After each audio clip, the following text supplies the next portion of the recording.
One of the joys I see in the new spirit that seems to be abroad in the world today is the recovery of things that are old in a new way, the recovery of traditions, because to a new generation they are new. They are indeed old wine in new wineskins, uh, which is not bad for the wineskins, but rather is wonderful for them. It's a terrible enealogical analogy, but it makes sense to those for whom it makes sense.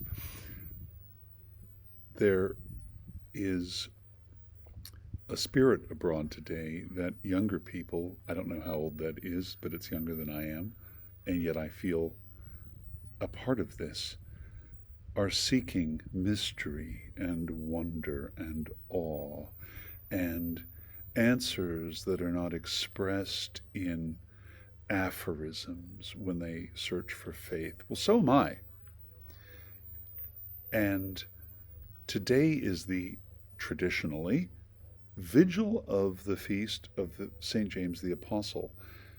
In the Episcopal Church, we used to have a book called The Lesser Feasts and Fasts, which came out many years ago and has been through many editions. And although they added more and more and more and more lesser feasts, it became thick, and it now has 6 different volumes under 6 different names. They never added any fasts because the spirit of the 70s was all about feasts and forgetting about fasts. Well, today, the color of the day liturgically is violet or purple, the same as Lent or Advent. We are encouraged to eat less food and less good food and abstain from meat and alcohol until after sunset, when traditionally the next day begins and the feast begins. Let us do that. But more on James tomorrow. Today, we encountered David.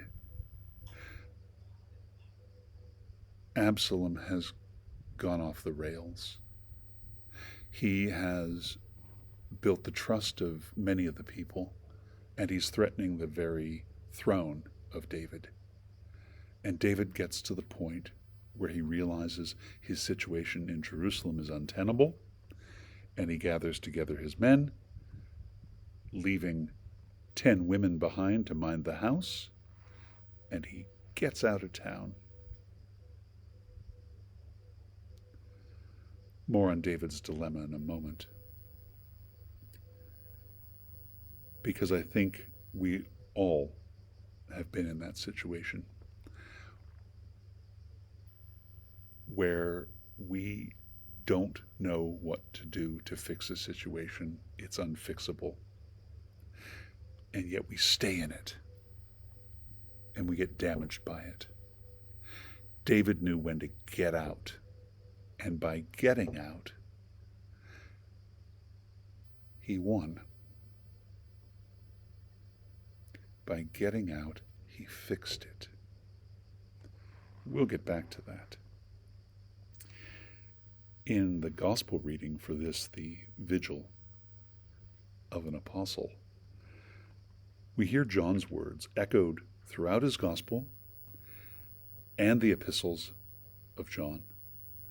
This is my commandment, that you love one another.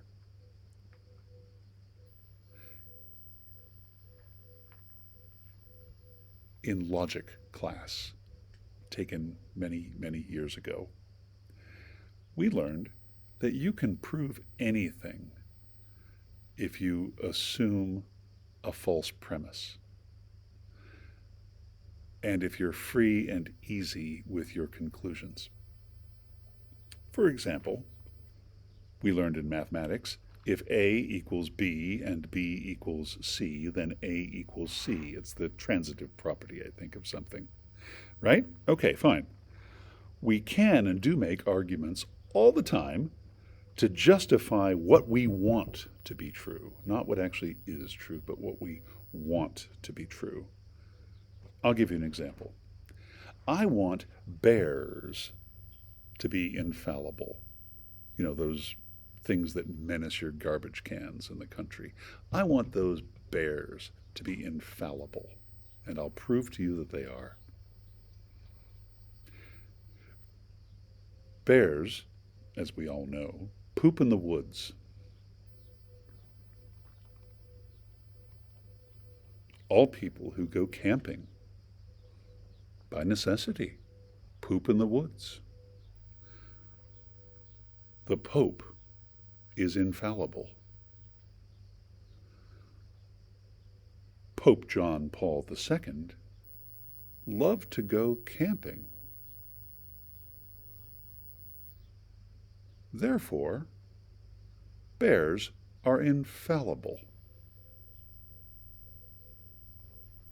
Obviously. Today, we frequently see in churchy circles, circles where people come to church looking to have their own desires blessed, not to learn what the will of God is, but to have God conform his will to theirs. They frequently, and they is frequently me, they may be you, frequently come and say, well, Jesus said that the great commandment is to love one another, and therefore if we love one another, then anything you do is okay because God loves you. God loves you. God says that we should love each other. Therefore, God loves you and anything you do is okay. It sounds like the bear and infallibility to me. St. Gregory the Great dealt with this in his homily on this subject 1,500 years ago. And he put it this way. I'll read it to you.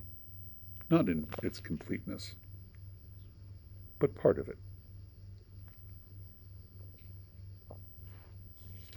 He put it this way.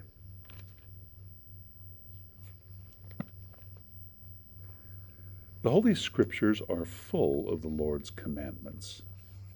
Why then did the Lord speak concerning love as if it were his one and only commandment? This, saith he, is my commandment, that ye love one another. The reason is, continues Gregory, that love is the end and aim of all his commandments, and therein they all become one. For even as a tree having but one root bringeth forth many branches, so the soul, if it be rooted in love, bringeth forth many virtues. And the branch which should bear the fruit of good works hath life only so long as it is rooted in love. Therefore the commandments of the Lord are many and yet one, many by the diversity of their working, one by virtue of their growth from the root of love. He came not to destroy the law, but to fulfill it. Thou shalt love the Lord thy God with all thy heart, mind, soul, and strength, and thy neighbor as thyself. On these two commandments hang all the law and the prophets. He came not to erase the commandments, but to fulfill them. These commandments are the way we live out our life, with their roots, however, in love. We can't follow the 10 Commandments and hate our neighbor, or we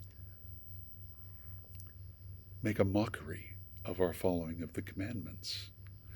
It's love and obey, as the wedding vows put it. May we love, cherish, and obey God's commandments. Which brings us back to David and his family situation. How often have we either been the son or daughter, or had the son or daughter, or friend, or mother, or you name the situation, where It's just not working. We can't fix it. We love the person, and it's destroying us. And we think it might destroy them, and we need to get out. And we don't, because we love them. We need to get out and separate ourselves. Because in that separation we find strength. In that separation we find the room to grow. If at the root of that tree is love, fruit will bear from it. And it will bear more love. Whatever your situation is, however complex, it is nothing that the love of God cannot help. And no matter how rough the road is, the love of God can make it straight and make it smooth.